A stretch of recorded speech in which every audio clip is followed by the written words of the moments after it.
지금 앞으로 남은 시간 동안 다 여론조사 이야기할 건데 이낙연, 황교안은 짧게 얘기할게요. 이거는 뭐 보나마나가 돼버려가지고 지금 MBN이 밀경주와 MBN이 RN서치 아까 그 똑같은 여론조사입니다.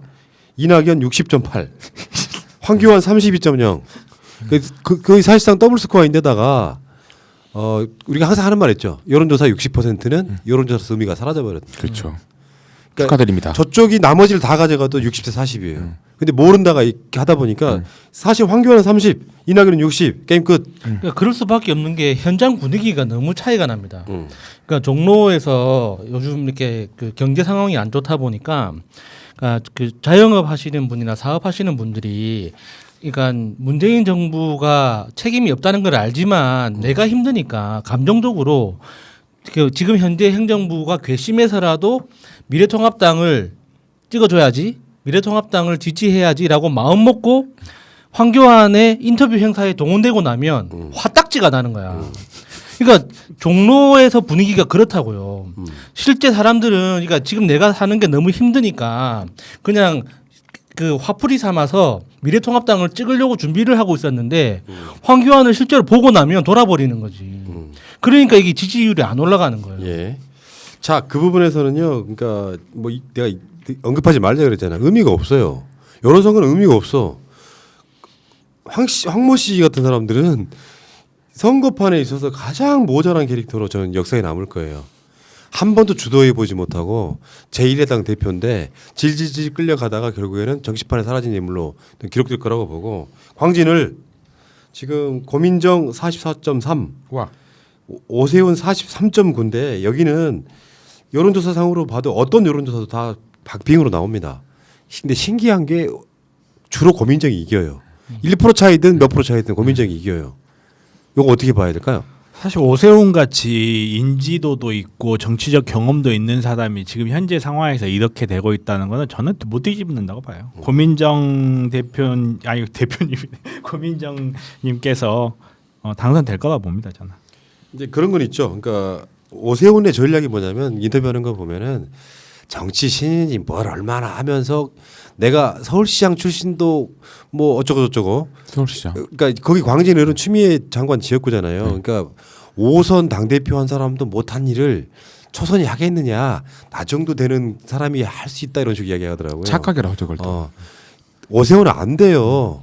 무상급식 반대했던 평생에 남아 있을 거라고 네, 저는 정말로 고민정 입장에서 그 TV 토론 같은 거 할 때 그래서 무상급식이 어쩐다고요? 이 말을 하면 아니 그 아파트 경비원 5만 원 있잖아요. 그러니까 그런 거 하면 안 되지. 황교안하고 똑같은 케이스인데 오세훈도 그래요.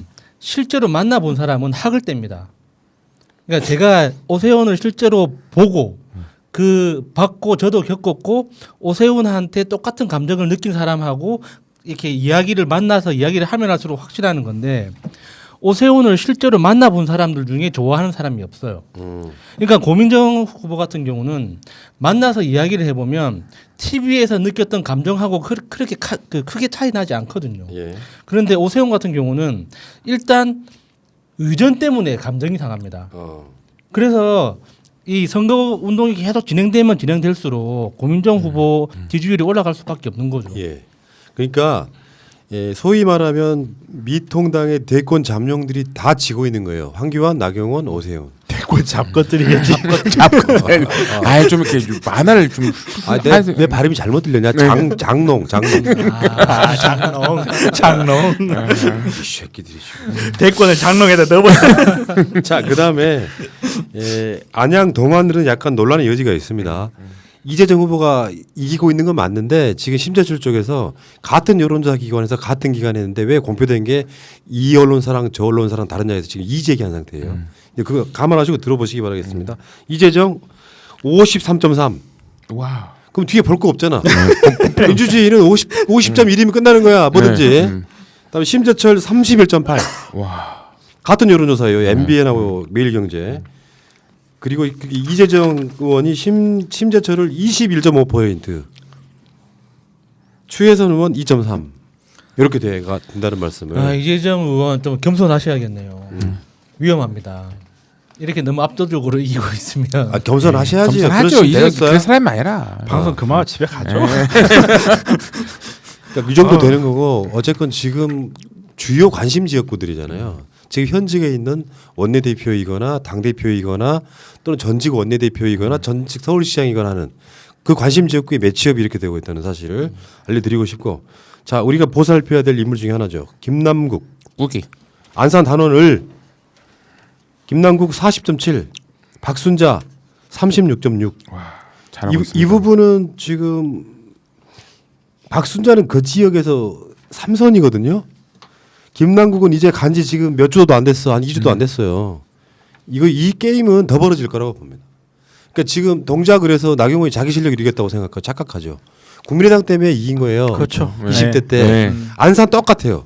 안산이 국민의당만 없었다 그러면 그 민주당이 다 당선됐을 네. 지역이에요. 네. 그러니까 박순자가 지금 36.6밖에 안 나오는 게 중요해.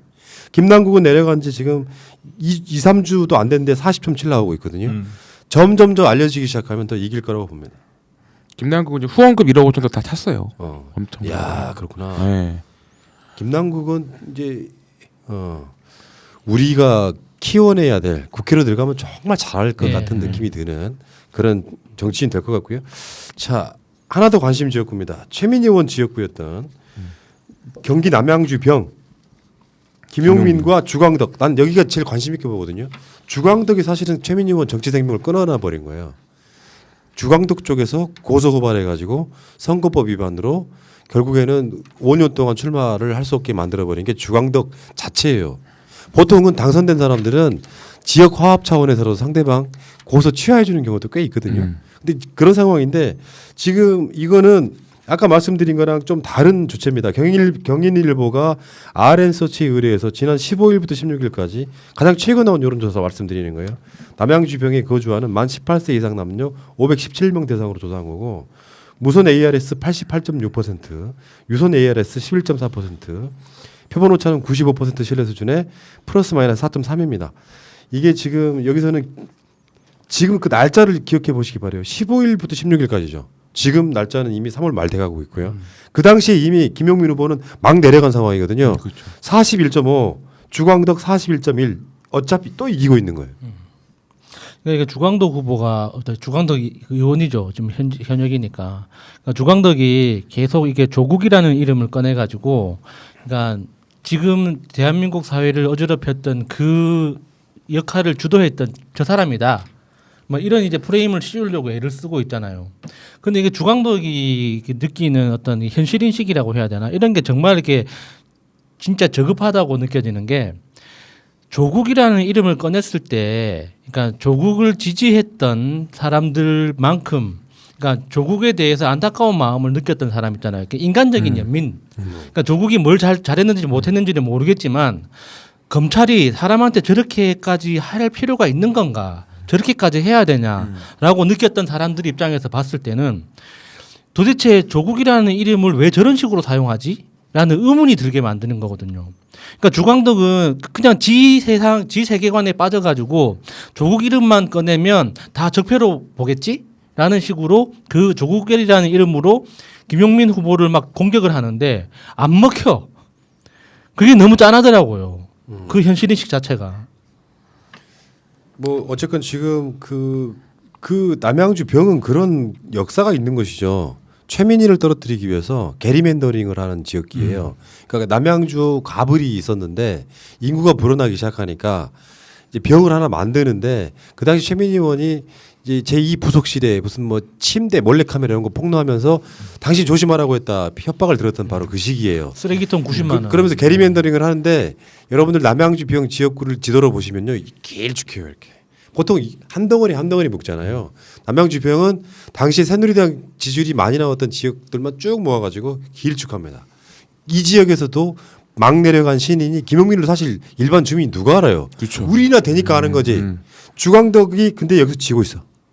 그러니까 수도권 민심은 얼마큼 미래통합당 쪽에 안 좋은지 아시겠죠. 그러니까 미래통합당이 기본적으로 좀 긍정적인 의정 활동을 쭉 해왔다면 이런 상황 되면 거의 더블 스코어가 나야 돼요. 근데 김용민 후보가 이기고 있잖아요. 지금 수도권의 전체적인 분위기가 나는 이런 정도라고 봐요. 김용민을 알아서 찍는다기보다는 일단은 민주당 후보니까 찍어줘. 문재인 정부가 잘하니까 찍어주는. 이런 이문덕이에요, 흐름이 있다고 이문덕. 봅니다. 주광덕 41.1, 김용민 41.5. 이런 지역은 엄청 도와줘야 돼요. 우리가 외곽에서 남양주 병에 있는 뭐 최민희 의원님도 열심히 하시겠지만 남양주 병 밖에 있는 사람들이 어마어마하게 많이 그쪽 지역에 전화해줘야 됩니다. 알고 있는 사람들이 있다면. 그리고 투표율 높여야 되고요. 그럼 분명히 이긴다. 주광덕 날리자.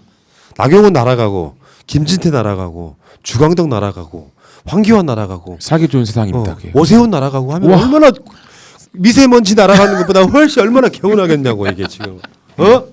이렇게 구수한데. 그렇죠. 그 이야기는 여기까지 하겠습니다.